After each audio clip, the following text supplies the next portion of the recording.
Welcome everybody to this CBRL webinar this evening. My name is Carol Palmer and I am the Director of CBRL in Amman. For those of you who may not be familiar with CBRL, we are an independent UK research charity, a membership organisation that exists to support, conduct and promote humanities and social science research in Levant or Levantine Middle East. We're committed to independent academic scholarship and knowledge exchange. We are one of the British International Research Institutes affiliated with the British Academy, and from whom we receive a grant in aid to continue our operations, but we are always grateful to the support of our members in kind, and whose donations also enable us to support and develop our activities and research projects too. It's a great pleasure to welcome you all and our speakers to this evening's lecture based around the newly published book, Stealing from the Saracens, How Islamic Architecture Shaped Europe, with Diana Darke, Venetia Porter and Scott Redford. And the book, of course, is by Diana Darke herself. Before I hand over to Venetia Porter to introduce our speaker, our author, and also colleague Scott Redford, I just want to give some brief house rules with regard to how we conduct these webinars. During the sessions, while people are speaking, it's quiet, but do put questions in Q&A that we will ask at the end. Venetia will speak first, followed by Diana, presenting part of her book, and then Scott. And then after some questions between our speakers, there'll be an opportunity for everybody to answer questions by typing your questions in the Q&A. Please keep your questions short if you can, because we'll be reading them out as well. So I'm going to introduce the first speaker, Venetia Porter, who is Curator of Islamic and Contemporary Middle East Art at the British Museum, currently on furlough, she tells us, where she has been since 1989.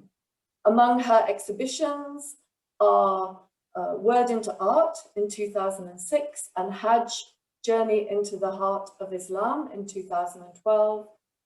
And she was lead curator for the Albukhary Foundation Gallery of the Islamic World, which opened in October 2018. She's a published author herself. Most recently, Thea Porter's Scrapbook, published last year by Unicorn Press, and Reflections, Contemporary Art of the Middle East and North Africa with Natasha Morris and Charles Tripp, is published by British Museum Press next month in November, all going to plan. So please, Venetia, if you would like to take over and introduce proceedings. Thank you.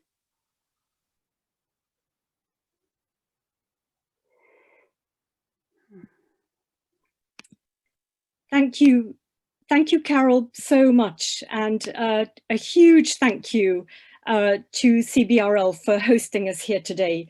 Thank you both to Carol, to Maggie, and to Max Slaughter, who's our techie person here, who's going to keep all of this in control. Thank you all very much for your absolutely superb organisation.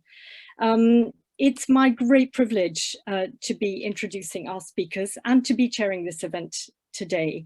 And we are here, as you know, to talk about Diana Darke's recent book, Stealing from the Saracens, which, as you can see, you can actually buy. So we're hoping we've got a big audience here today. So I'm hoping that Diana's going to sell lots of copies of this wonderful book. So don't hesitate to put hover your hand over in the correct place. But first, let me introduce both Diana and Scott. So Diana has worked and lived in the Middle East and in Turkey for over 30 years. In fact, she and I were at Oxford together in the same Arabic class. She was actually, it has to be said, much better than all of the rest of us put together. She has an MA in Islamic Art and Archaeology at SOAS, but she has a deep love for Syria, which she knows exceptionally well. She has a house in Damascus that she's written about in the book, which is called My House in Damascus. And she spoke about this, I believe, to the CBRL in May. And she's also fairly recently published The Merchant of Syria, about a cloth merchant, a story of survival, as its subtitle. Scott Redford is the Nasser David Khalili Professor of Islamic Art and Archaeology at SOAS. He's a medievalist. He works on the archaeology and architecture of the Eastern Mediterranean. He, in the period of the Crusades, that's his big thing. Current writing projects include edited volumes on the architecture and history of Rumkala, Kalata Rum, and the archaeology of Kinet Hoyuk, both sites in southeast Turkey. Now, the format of today is that we have about an hour and a quarter. Diana will encapsulate some of the key themes of her book, framed around a series of monuments. And I have to say that she's managed to reduce them to about 8 slides or so from a long list of 90. So I think we'll have to do the 90 another time. Scott will take some of these monuments and, as he puts it, will complicate the story. At the end, as Carol has mentioned, we'll welcome questions, so do please enter them into the chat and we'll take as many as we can. I want to say at the outset, if you're not already aware, that the event will be recorded. But before we start on both the presentations, I wanted to start with a question each to Diana and to Scott. Now, Diana, at the end of your book, you say, "Sometimes I wonder if my entire life could be viewed as an apprenticeship for this book." Can you tell us a little bit what you mean there? And have you been surprised by the runaway success of Stealing from the Saracens? It's really quite something to sell out before the books are even in the shops. Yes, well, I suppose what I meant by that remark about my whole life being an apprenticeship is that as a child, I was very Eurocentric. I grew up believing that Europe was the center of the universe, you know, Kenneth Clark's Civilization and all of that. My mother was German, my father was a German academic. We traveled in Europe widely when I was a child. And then at university, I made the decision to switch to Arabic. And suddenly, whole new horizons opened for me. And so gradually, I started to realize that Europe was not the center of the universe. And what's more, you know, as time has gone on over the decades, I've realized that more and more and more, the more deeply I've got involved in countries like Syria, especially. I mean, we're talking the cradle of civilization, the birthplace of civilization, you know. So that's actually what drew me to study Arabic in the first place, because I had this note, I realized that obviously everything began there between the Tigris and the Euphrates. So this had to be a very interesting area. So that's what I meant, really, that you know, and obviously I had the chance then to buy and restore a house in Damascus, which led me very deeply into architecture. And I began to realize, my goodness, I'm actually an architect monkey. All this time, I never even realized. And as a result of that sort of accumulated decades, I was actually able to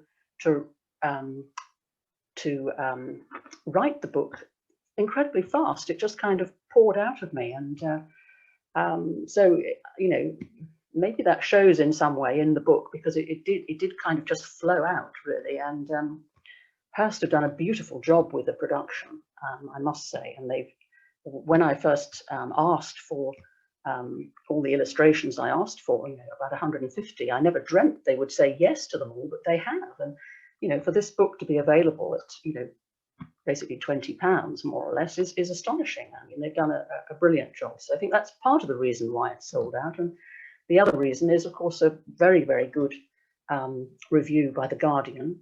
And their architecture critic actually he read the book cover to cover, and then he rang me and interviewed me for 90 minutes. So when he wrote that article, he was doing it off the basis of, a pretty thorough, deep dive into the book and things. So I think that's really what did it, to be honest.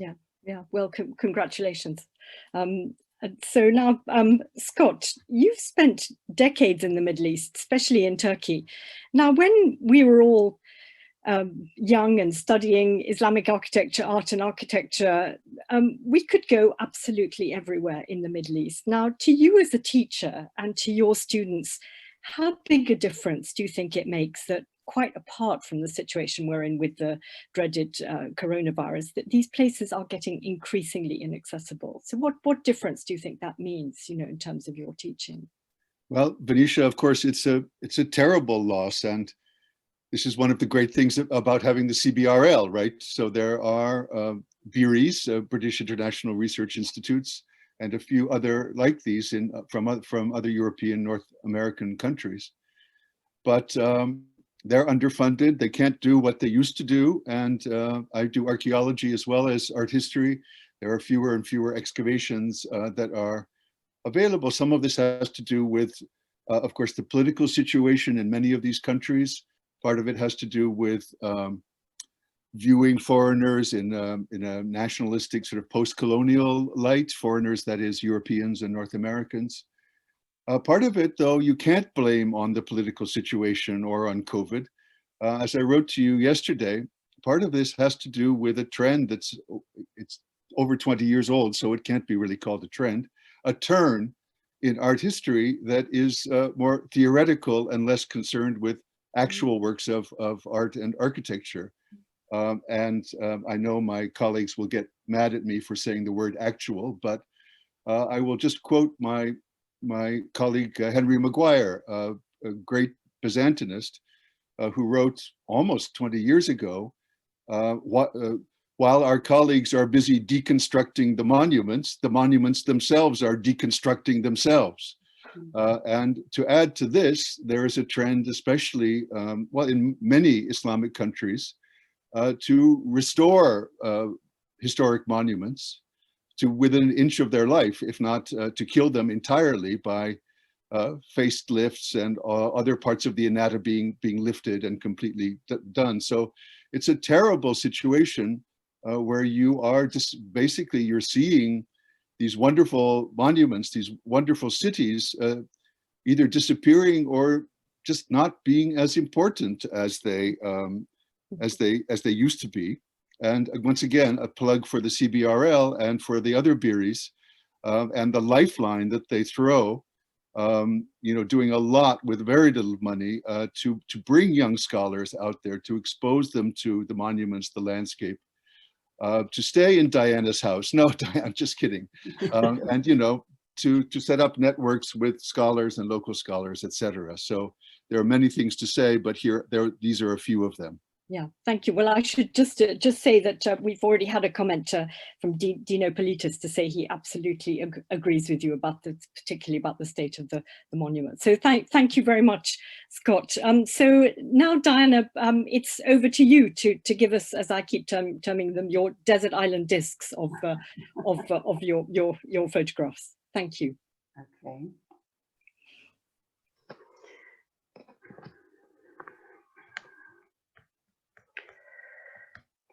Okay, so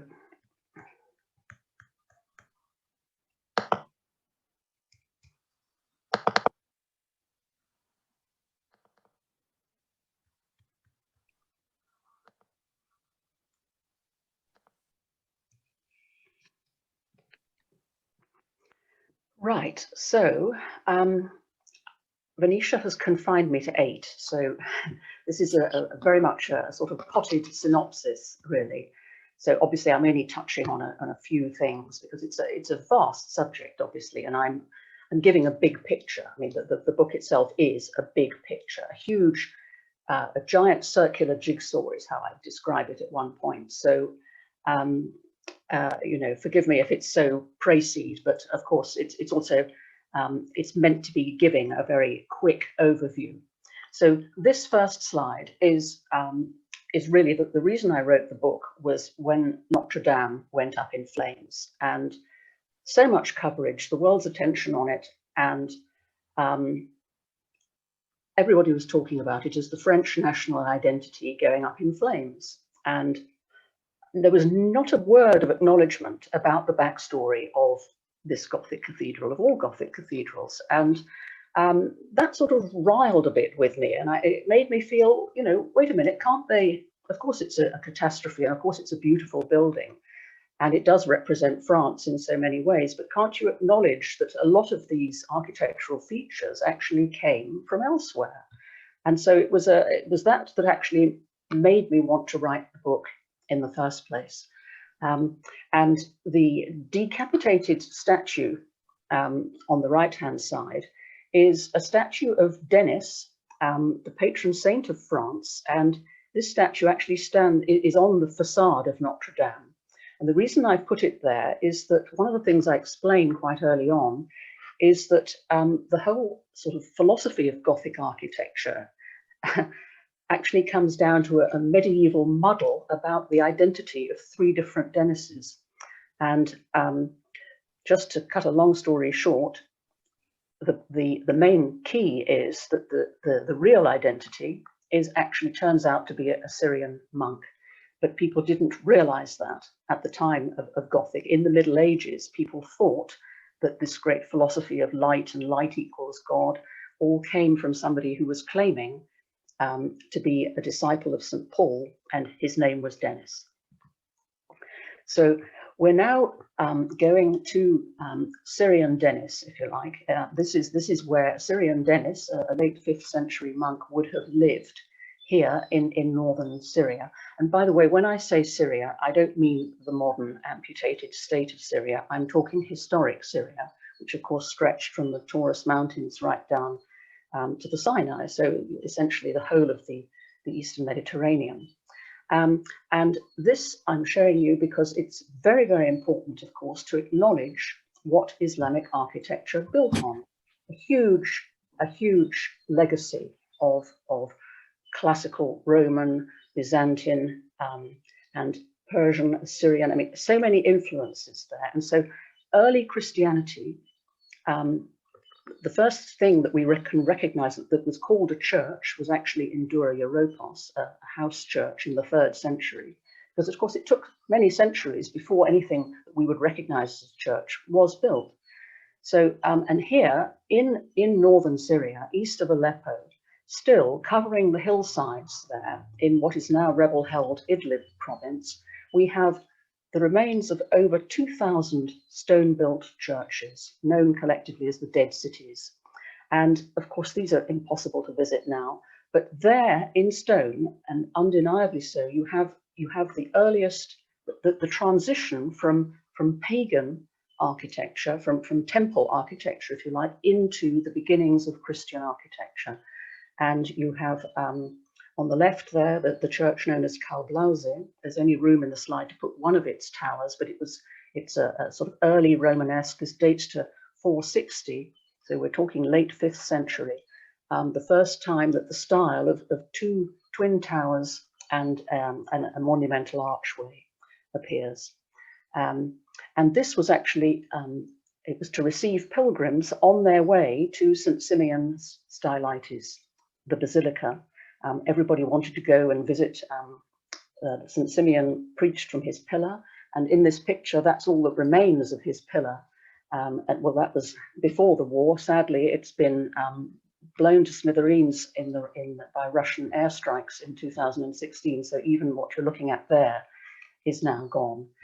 So, but this was the Santiago de Compostela of its day. So incredibly influential, and pilgrims from all over Europe, from Britain, all went there. They went there and they brought back souvenirs and they brought back ideas. And Irish monks, we're told, were sent to Syria to learn about monastic architecture. So incredibly influential what the Muslims then, when they came to Syria, what they built on.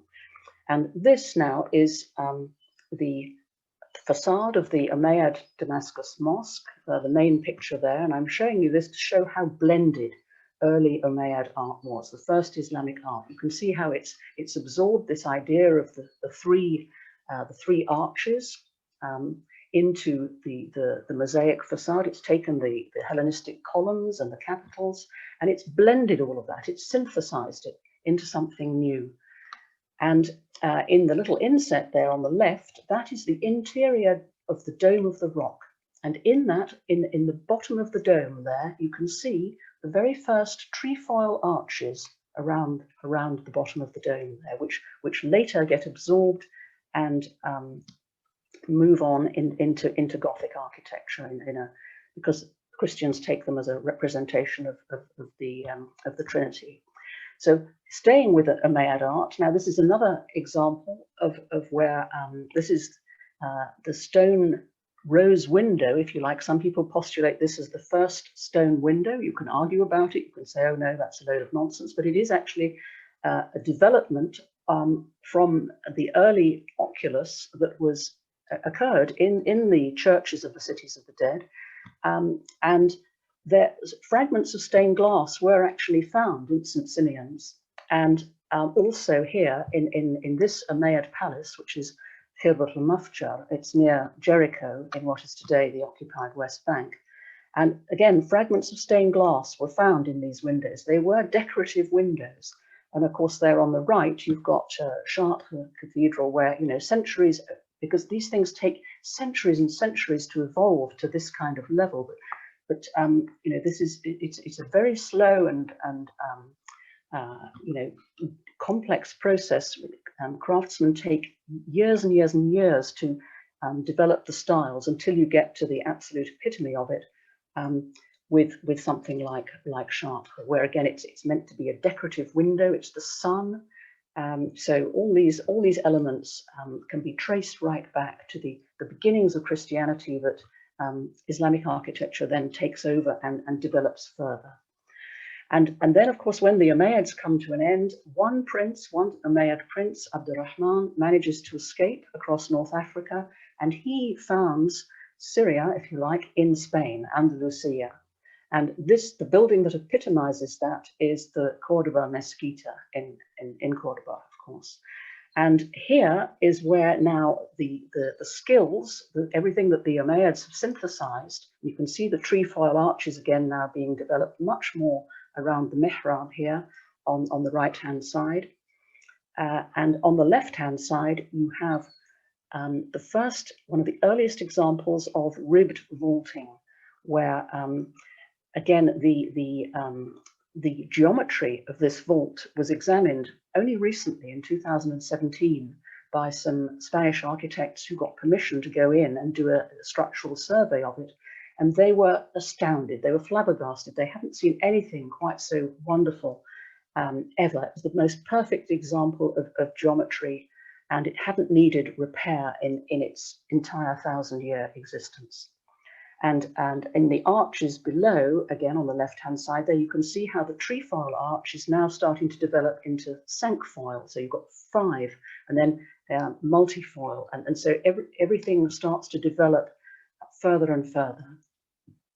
Now, one of the other gateways into which Islamic art started to find its way into Europe is through Amalfi, the trading links of Amalfi, which reached its peak around about the year 1000, and it was trading a lot with Cairo, Egypt and Syria, and Amalfi merchants noticed the pointed arches of the Ibn Tulun Mosque in Cairo, which is the picture on the right there, and they decided they liked that style, and they imported it along with the craftsmen and the materials in some cases, and built and incorporated the pointed arch into their cathedral in Amalfi. And then a very powerful abbot, the Benedictine abbot Desiderius, came to Amalfi to buy silks that the Amalfi merchants had been trading. He needed a bribe for the future Holy Roman Emperor, and this was the only place where you could buy such things at that point. And so he saw the pointed arches and thought, oh, I like those. I'm going to do the same thing at my abbey at Monte Cassino. So he He imports the labourers and the materials again, and then the abbot of Cluny, the most powerful Benedictine abbey, comes to Monte Cassino, sees those same arches and says, right, yes, I want those too. And of course, once Cluny has them, then it becomes the fashion, all the rage. And the abbot of Saint-Denis in Paris, and we're back to Denis again, he comes and visits and discovers them. And that's where Gothic, the style, pointed arch, really starts to take off. Venice, of course, another very obvious gateway after the fall of Amalfi. So again, look at the arches everywhere, pointed arches, trefoil arches. You've got the telephone dial motif there on the Palazzo Dario, which is borrowed from a Mamluk building in Cairo. You've got the Doge's palace. Again, so many elements that have been directly traced. In the book here, I rely heavily on the work of Deborah Howard, who was the professor of architectural history at Cambridge. She devoted 10 years of her life to studying all of this. So she'd done all the hard work. Really, I was just coming along and joining the dots.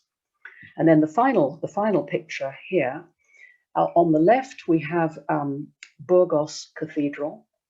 And look at the tracery, look at all the, the delicate, effusive nature. I mean, this is what is a sort of, Gothic represents this sort of combination of God and nature, if you like, intertwined. And again, this style, Christopher Wren, and this is, I should have mentioned probably the book, the reason for the title is all about the Saracens. Christopher Wren said 300 years ago that Gothic architecture should rightly be called Saracen architecture. So the book is investigating this, if you like. And so obviously and Christopher Wren actually specifies Burgos Cathedral as a building built in the Saracen manner. And on the right-hand side, we have Gothic that is still ongoing, Gothic now. This is the Sagrada Familia in Barcelona, which is due to be finished in 2026, the centenary of Gaudi's death. And again, Gaudi himself acknowledged his debt to Islamic architecture. He actually said, I am a geometrician, therefore I synthesize. And that's exactly all the things that Islamic architecture represents, this use of geometry, and the effusiveness with which everything is covered. In fact, this style, one could call it, if you like, Hispano-Saracenic Gothic, and it is the ultimate fusion of nature, geometry, and religion. Okay, so I'll stop there. Thank you. Thank you, Diana. That was a wonderful snapshot, and I'm going to come back to you with a couple of questions, as will the audience at the end. So Scott, now over to you. So you're here to, as I said earlier, to complicate the story. Well, first of all, Venetia, first of all, Diana, thanks for a wonderful snapshot, as Venetia says, and also, thanks for introducing the book to people who don't know it as a book that covers a huge range of history and geography. So I also will be completely blinkered, shall I say, in my approach in the short period of time that I have to make just a couple of points. But Venetia did ask me to return to the slide at hand to comment on the use of stealing in the title. So that's why I start off with a text block, as we say in art history, something you are never supposed to do in your first slide. The students will immediately tune out.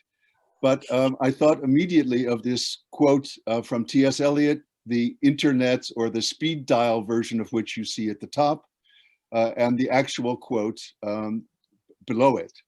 And it raises this issue of cultural appropriation, to use a sort of neutral term, and this idea of sort of different cultural traditions and the way they intersect.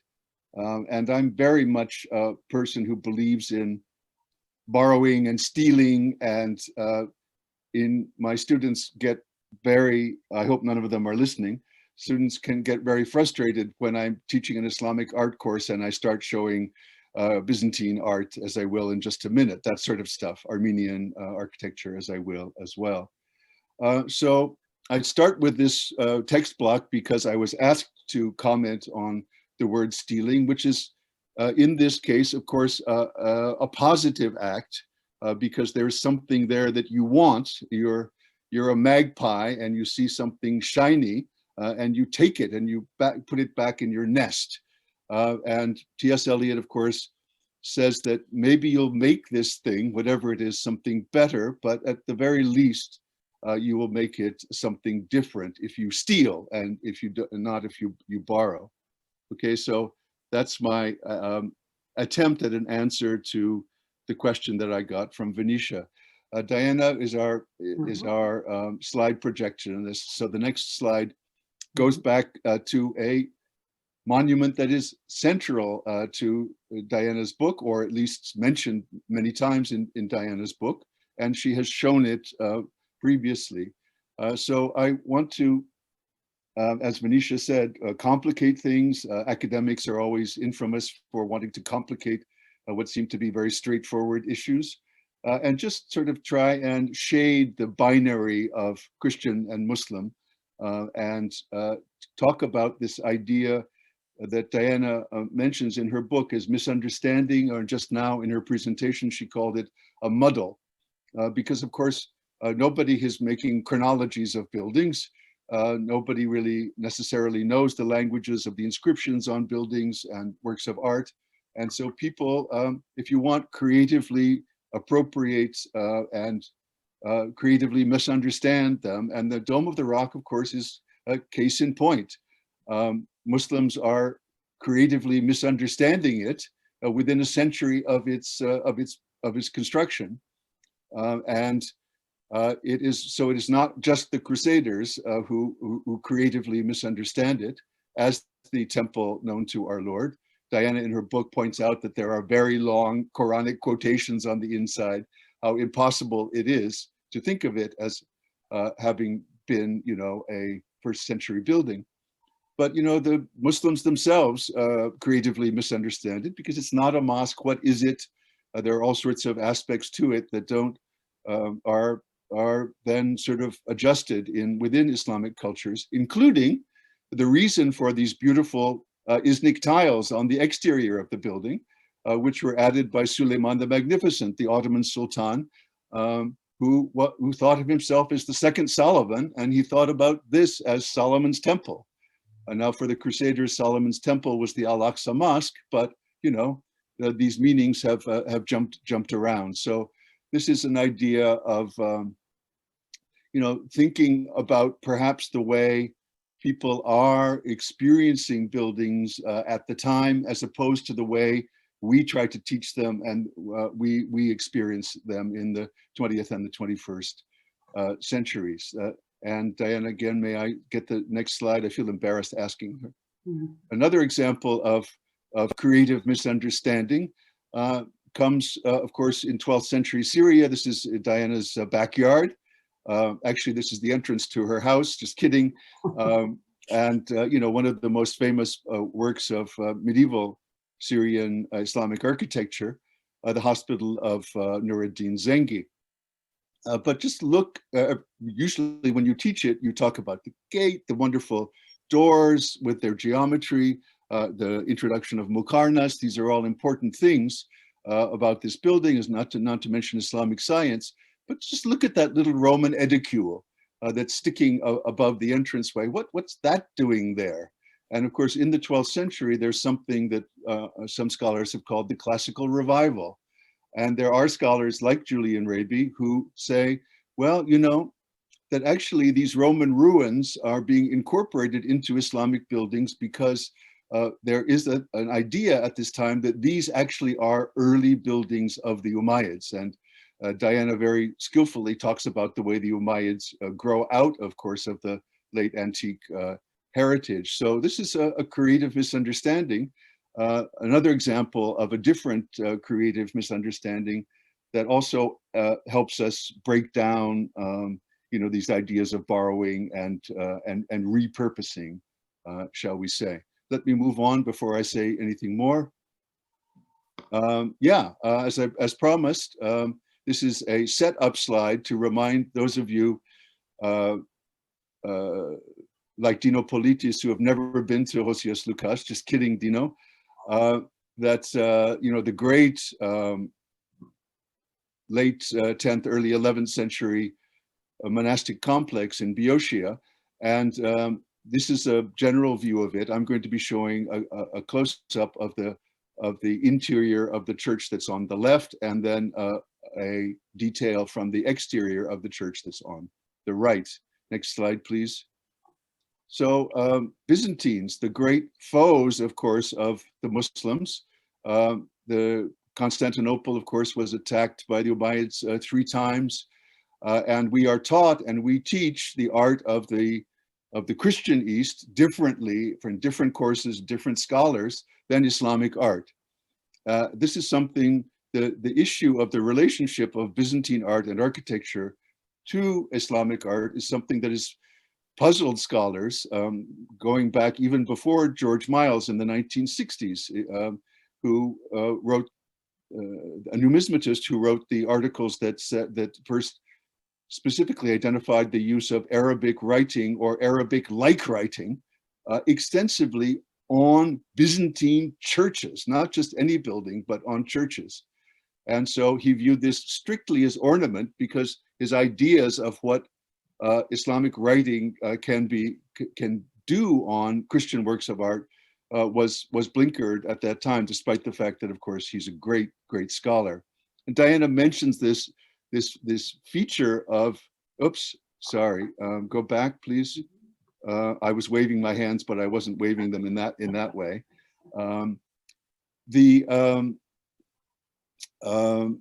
Mentions this in reference to the use of pseudo-Kufic and Kufic writing or on the halos around Renaissance portraits, etc. So this is a larger phenomenon that spreads to Italy.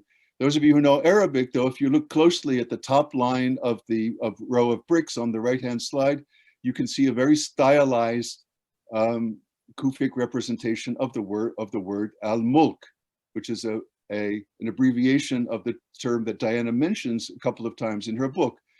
Al-mulk lillah, sovereignty or dominion belongs to God, which is put by Muslims on important buildings, not just mosques, but on important buildings. So the Byzantines somehow have understood that this particular pattern, they don't have to know Arabic to read it as a pattern. They take it and they put it on an important building. And there are other ways to look at this, apotropeically, etc. But this is another example of these creative misunderstandings and appropriations that fit actually in the general universe that Diana is talking about, that are a little bit closer to home and don't have anything to do really with the rise of Gothic. So you'll notice the canopy and the mosaic on the left has this pseudo-Kufic on it, and it's been recently, again, as Diana does, I borrow these ideas from a lot of scholars. Recently, American art historian Alicia Walker has posited that the use of Kufic in Christian art as early as the early 11th century is a way to locate it in the Eastern Mediterranean, which is under Islamic dominion. And so it's shorthand for situating this particular scene in the, the presentation in the temple in the East. Yes, I could say more, of course, but I won't. The next slide is another way of complicating things, and it has to do with something that a lot of us do, which is the identification of certain architectural features with ethnic and religious affiliations. So the pointed arch is Islamic, Muqarnas is Islamic, and this is something that, I find myself saying as well. And then you have to then explain to your students why in the 12th and 13th centuries, Armenians start building churches with Muqarnas on them, and not to mention pointed arches.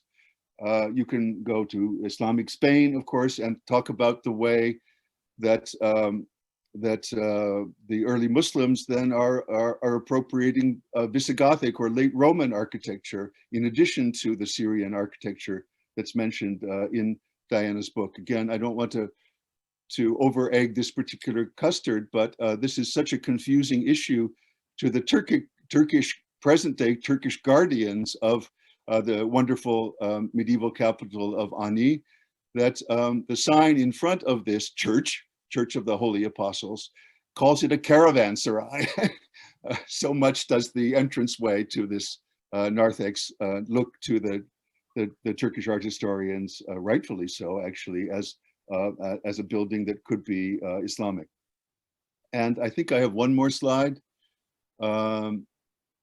Yeah, which is more germane to really the major concern, as Diana says in her introduction and writes in her book, which is the thing that inspired her to write this this book, this very passionate book, which is the role of Gothic and the relationship of Gothic, something that's been puzzling people for centuries. People have noticed the relationships, but can't quite figure them out, and none of us can quite entirely figure them out ourselves. But I want again to talk about something that draws on other people's work, in this case an author who is quoted in Diana's bibliography, Robert Osterhout, who's a Byzantine art historian, and he has written about the Gothic architecture of the Crusader East, pointing out that even though it looks Gothic, it looks extremely Gothic, and therefore it is Gothic, it's not built in a way that you would build a ribbed groin vault, because if you were a French architect, you build it with the rib integral to the fabric of the vault. And if you look at the bad slide, apologies for the slide on the right, there was ribbed vaulting that fell off. And Osterhout and other people have argued that actually there may have been a French mason who was in charge of the work, but the people who are actually doing a lot of the construction of what we think of as Romanesque and Gothic architecture in today's Syria, Israel, West Bank, Lebanon, Jordan, etc., are actually probably local Christians who, after all, have inherited the architectural vocabulary of the late Roman world, and they're just putting the ribs on afterwards, gluing them on, if you will, so that they look the way that the patrons want them to. So I think I've carried on too long, but I will stop right there with just the one last slide that directly addresses this very interesting and very complicated issue that is at the heart of Diana's book. Well, thank you. That was really fascinating from both of you. I'm just going to ask you each a couple of questions before turning over to the audience. We have some questions coming in, which is great. Diana, I wanted to take you back to Rennes. I really loved your first chapter, that whole connection to Wadham, your own college, actually. To Rennes, who was there in the 1640s, this whole sort of extraordinary time, the interest in Arabic, Pocock, the great Laudian professor of Arabic, he'd been to Aleppo, the manuscripts that he collected. This is the time when coffee houses first start appearing, and Rennes had a very clear knowledge of this context. And I wondered if you could just expand on it for us just now. Yes. I mean, I wasn't expecting to find that, actually. I mean, as you say, I mean, Rennes, was at Wadham, and so I was familiar with Rennes, obviously. And so when I first discovered his remark, which was actually, I mean, this remark of his that Gothic, what we call the Gothic style, should rightly be called the Saracen style, was something he wrote right at the end of his life. So, and he lived to be nearly 90. Astonishing man, astonishing, because he was told, well, according to his son, he wasn't expected to live until adulthood. You know, he was a sickly child, but an incredible man, and the ultimate synthesizer, as I think I call him in the first chapter, the arch synthesizer. I mean, if ever there was a man who was broad-minded and just looked for knowledge wherever he could find it, and was constantly curious and just instinctively synthesized the best from whatever he found, basically, and managed to combine it then in something new. And he was very open-minded to wherever that knowledge came from. And the politics of the time he lived in was very turbulent, you know, I mean, it was sort of royalist, anti-royalist and all this stuff. And he managed to steer a course, you know, an apolitical course, and just focus on the knowledge, the science, and people from whatever political spectrum came together in this remarkable Royal Society, you know, the origins of the Royal Society, you know, went back to Wren and to Wadham. And I love the fact, actually, that the very first thing that he built was this transparent beehive in the garden of Wadham, so that you could watch the bees doing all their colonies and exactly what they were up to. And it was the most remarkable thing that he made. And he made one for the warden of Wadham, and then made one for other people who would then correspond with each other about the colony of bees. I mean, he'd turn his mind to anything, sundials, you know, anything. He was just constantly curious and looking for knowledge everywhere. So the fact that he embraced all this knowledge that came from the East, because he coincided with the time when Arabic, the study of Arabic in Oxford was just beginning with Archbishop Laud, and everything just beginning, and that was just perfect timing for Wren. He lapped it all up. Yeah, wonderful. Thank you. And Scott, I had a very quick question for you, which is actually about the teaching of this subject. So these ideas of transference or stealing or whatever we want to talk about them. I mean, you obviously talk about this a lot in your courses. I mean, do you think in the study of European architecture, you know, in these kind of grand places and universities, you know, are they teaching students about some of these ideas that Diana has been focusing on in her book? Well, you'll notice that I didn't directly take on the main focus on Gothic because it's such a complicated issue. I just showed one slide about it. My exposure to the teaching of Gothic architecture in this country is extremely limited. What I do know about it, and I hope that I will be corrected, is that it tends to be, it tends not to use some of the ideas that Diana puts forward. But once again, when I say this, I say it based on my own education, which of course is, whose sell-by date, of course, is has long gone by. So are there young scholars of the Gothic who are more open to these issues? It's not as if they haven't been discussed, but it's whether they front them more, as Diana does in her book.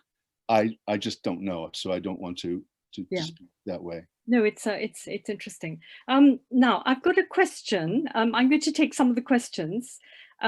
So John Chapman is, so I'm just going to read. I read somewhere of the discovery of Arabic architectural markings cut in the floor of a chamber in the walls of Durham Cathedral, suggesting the presence of a Saracen, in inverted commas, architect or mason. Can anyone confirm this? I don't know which of you wants to address this one. Wow, well, that's amazing. I don't know that. I want to shoot up to Durham immediately and go and see it in that case, because that is it. I mean, what I am discovering more and more actually is, and it's interesting how this stuff is only just beginning to come out, is how many Muslim masons did come over, with returning crusaders in one way or another. And it's something that has been quite sort of overlooked, I think, and I live in hope that things like, if this really has been discovered in Durham, you know, I hope that with new technology, you know, that we can date things exactly. You know, we can discover so many of these things. It would be wonderful to think of. Well, there has been some work done on the pavement in, isn't it called the Cosmati pavement in Westminster Abbey, which has a lot of very early Islamic glass in it. Yes. So maybe this is round about the same period. You know, it's so interesting. So now from Jamie Odabakian, it's a question for either of you actually. Is there any evidence of carpet design elements entering into architectural trends in Europe? Can any of these still be seen in any European buildings today? And if so, where? Does that jump out at anybody? The only thing I can think of to say on that, because I haven't seen anything where I've obviously thought, aha, that's, you know, that is, I recognize that from a carpet design. I certainly haven't seen that specifically. The only thing to do with carpet design that does strike me is these zigzags, these very sharp zigzags which you get in some early carpets, and which you see them very strikingly. I mean, those same sharp zigzags, you get them in Umayyad art. So the facade of Moshatta, which is in the Berlin Museum of Islamic Art, has got those very sharp, pointed.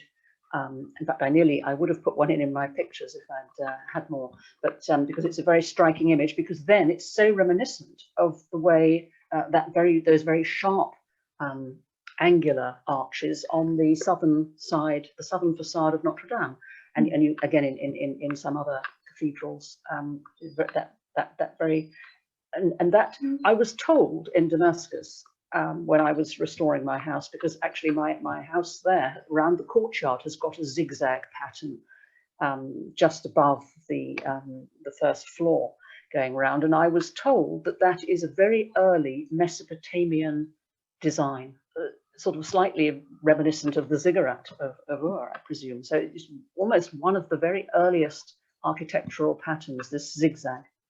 Gosh, how fascinating.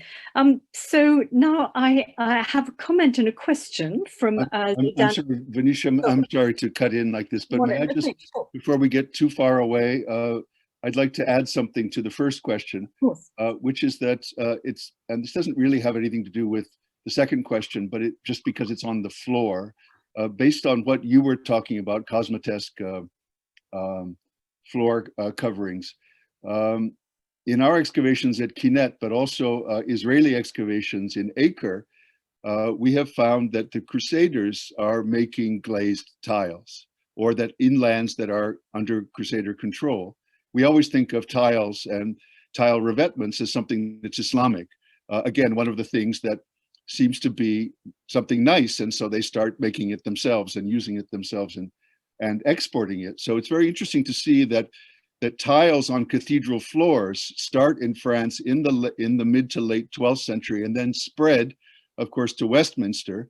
And the tiles that are in the British Museum, so you do know them well, also in the V&A, the Chertsey Abbey tiles are really striking in the way that they incorporate motifs that can be seen in Islamic and Eastern Christian art. So I just wanted to throw that into the mix, because this is a very important part of Gothic architecture that I think, but again, out of ignorance, maybe I think this needs more research in the Eastern European connection.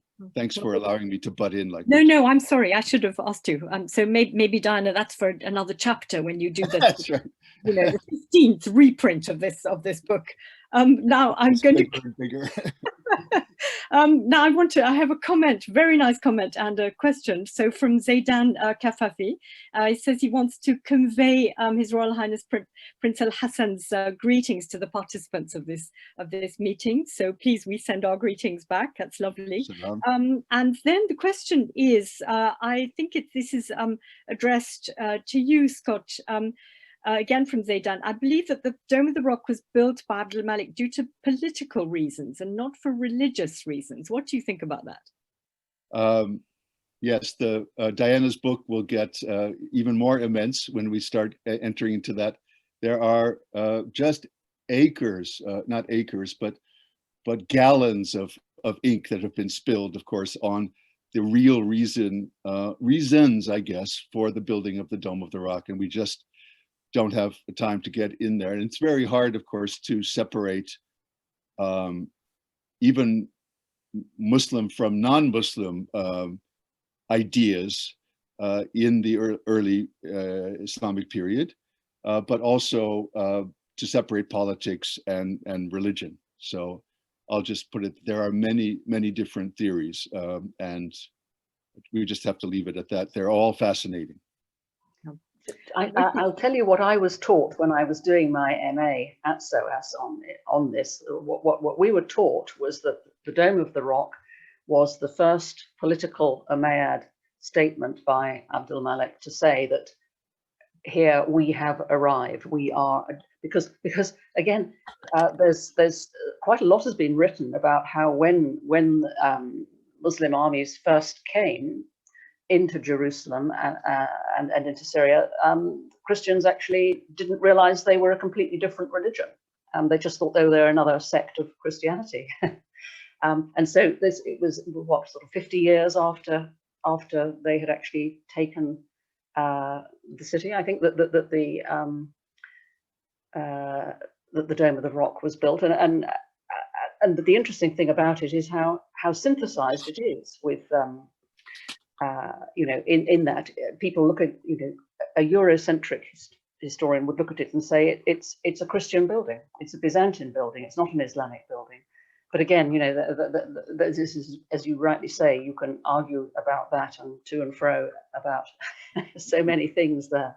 Until the cows come home. Until the cows come home. And also, and as you rightly pointed out, the way it looks now is not how it looked when it was built, and, you know, all of those complications. Just a footnote to what you just said, which I agree with. A lot of the writing that I have read most recently has been about apocalyptic and eschatological theories about the building of it, the throne of God that will descend from the heavens at the end of time, et cetera, et cetera. And it's way beyond my area of competence to judge this, but there are lots of writings in respect to that. I don't see why there can't be really multiple meanings for it, and not just one. Yeah. So I have a question from Khalida Khan. She says she's currently reading Diana's book, and she spends a chapter explaining the pre-Islamic influences on Islamic architecture. Muslims do not deny the pre-Islamic influences which they built upon, but in the West, the Islamic contributions to the world have been covered up, whether deliberately or inadvertently, I don't know. That's the issue for me, she says. Not anymore. Hang on, I haven't finished. That's the issue for me, and denies the Muslim world its heritage and identity. Growing up in the West, you would never know this story. So I think this is very important. And so, Diana, I think this is for you, because I think it also touches on something that you talk about actually in the last chapter of your book, where you actually are seeing your book, as you describe it, as a kind of corrective. Absolutely, yes. No, I think it is I think it is a very under-acknowledged debt, basically, to Islamic art. And yes, I mean, Islamic art did build on what was there before, just like everything builds on everything else. That is how everything works. But yes, I mean, I agree. I completely agree, and that is why I felt, you know, I wanted to set the record straight, basically, and maybe in a few places, in my zeal to explain my argument, I even, you know, by my own statements, actually say that there will be howls of protest at some of the comparisons that I draw, and indeed there have been howls of protest, you know, quite vocal ones, because people don't like to think there are still so many people who will not accept that Greece and Rome were not the origin of everything. I mean, the point is, people need to acknowledge that even if you talk about Greece and Rome, you know, the Greek and Roman empires were multicultural. You know, the Byzantines in Syria and the early Christians were a mix of ethnicities. They were multicultural, multi-ethnic. You know, so to imagine these people were all Greeks, oh, they're Byzantines, therefore they're Greeks, that's simply not true. And more research is coming out now that is starting to prove this, because basically the eastern provinces of Rome were very under-researched in comparison to the amount of attention that's been given to the Western things. And just as one other little example, actually, of this, which, you know, I think is possibly worth mentioning, a new book has just come out on Ravenna. And I bought it in great excitement because I went to Ravenna in July and, you know, loved it and could see so many Syrian influences. And I talk about Ravenna quite a lot in the book. And there's a huge Syrian backstory. So I thought, oh, good, you know, this new book will be talking about some of this. And I looked at the book and I looked in the index and you know, and there's just a few passing references to Syria because people just don't look further back. You know, they start in around, you know, the year 400 and go forward. They don't look the backstory, you know, and there's a huge Syrian backstory there that is simply not acknowledged. Goodness. Well, that's so interesting. It continues then. So what you're doing is very much a much needed corrective. Now I have a question from Dino Politis. Sorry, Dino, you've got lots of questions, but I'm just going to choose one of them if you don't mind. It's going back to the term the Saracen. How do you define Saracens? Arabs, Muslims, or Oriental Christians? So this is Dino speaking. It seems to me that the label is being used to describe Eastern Christian Byzantine art and architecture. So he uses the example Kalballos in the dead cities of Syria. So yes, let's just leave it at that. So this definition of this kind of blanket term, Saracen, do you think this is being sort of misused as well? Yes, well, obviously the reason that I went for it in the title was because of Christopher Wren, because he said what we call the Gothic style should be called the Saracen style. And of course, when he said Saracens, that was the language of the 17th century. That at that time, that is how everybody referred to Arab Muslims generally. So it never included Christians. It was always Arab Muslims. And looking at the origins of the word, that's the other reason for the title. It's probably a good time to just explain that. That the origin, the root Sarakin comes from stealing, Saraka in Arabic, and so stealing from the Saracens, and the root, so in other words, Sarakin means thieves, looters, and so we are taking things from people we called thieves.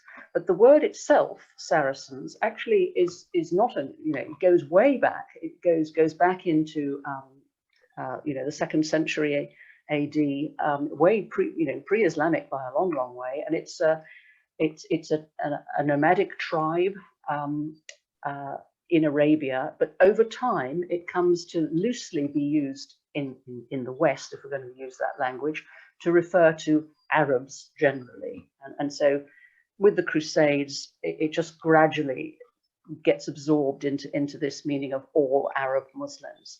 So Kalblazi would never be described as Saracen architecture because that's Christian. Obviously, that's nothing to do with Saracens. So that whoever called that Saracen architecture that's a mistake.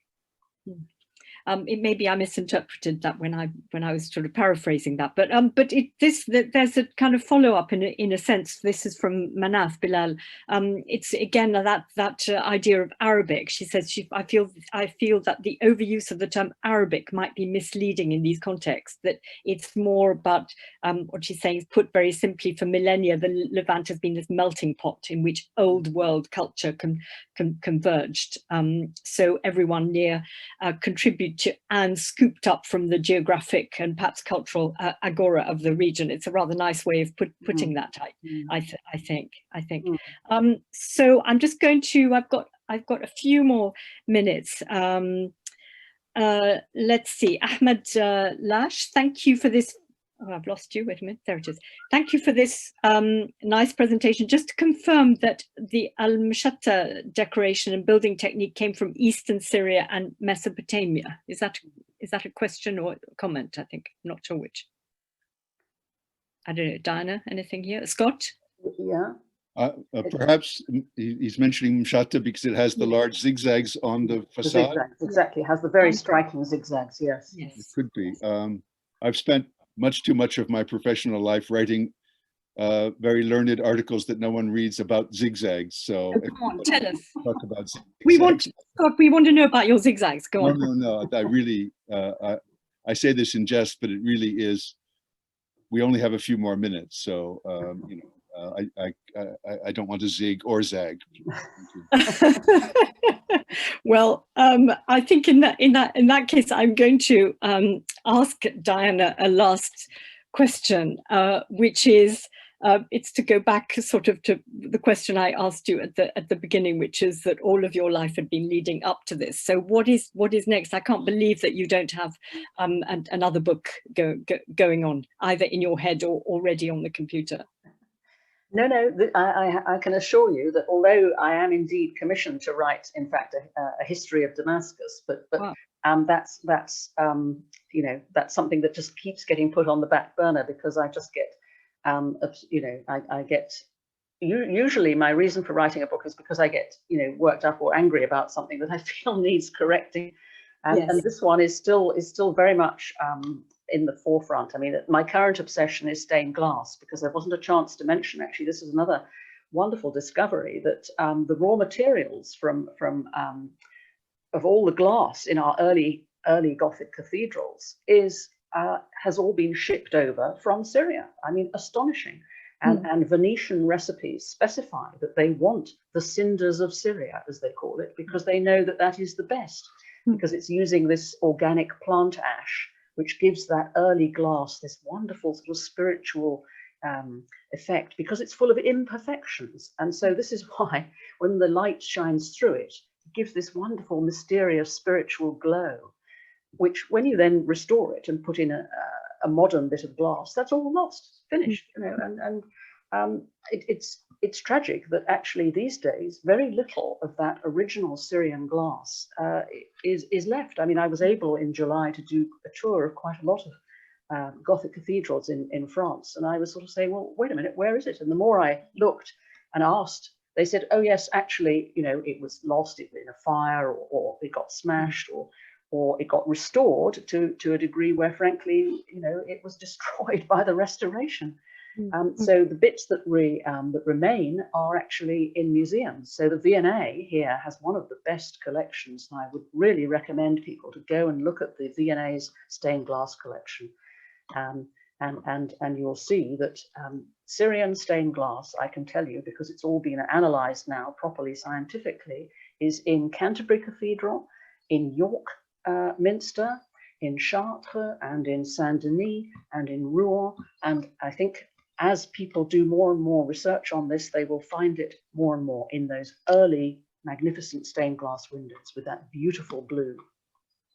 Well, gosh, how wonderful. There's obviously so many revelations to come. So you really have better do a part two here. But Diana, I want to thank you so much for letting us talk about your book, to Scott, so much for your contributions to, and this complications that you introduced. I'm sorry we didn't get to hear about the zigzags. That's a medical term, doesn't it? But Diana, but before handing over to Carol, what I want to say, Diana, is that it's something that Scott said, actually, which is that your book is full of passion, and what's incredible is what fun clearly you had in putting this book together. And I had a ball. Yes, you had a ball, and the chapter where you have all those photographs and you have the labels on the photographs, you know, of all the different styles of the arches and all that kind of thing. And really absolutely salute you for this magnificent book. And thank you to CBRL. Thank you to all those who asked the questions. And I'm sorry I didn't get to all of them. And it's been, I've really enjoyed talking to you both. So thank you very much, CBRL. Thank you, Venetia, for being a great moderator. Thank you. Yes, thank you, Venetia, and thank you, CBRL, as well. Thank you.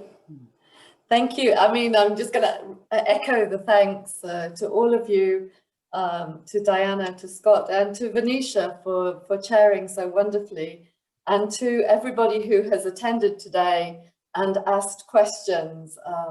It's been a very lively discussion. I've certainly learnt a lot myself, and a reminder that you can buy the book. All those who've attended can get a 25% discount by following the link. And to encourage you to join us for more CBRL webinars in future, sign up for our mailing list, go visit our website, cbrl.ac.uk. I'd like to thank our speakers also for all the kind things that they've said about CBRL and our fellow British International Research Institutes today too. So I can see that people are leaving, and so thank you very much, and until the next time, bye from Amman. Bye-bye. Thank you. Bye-bye. Bye.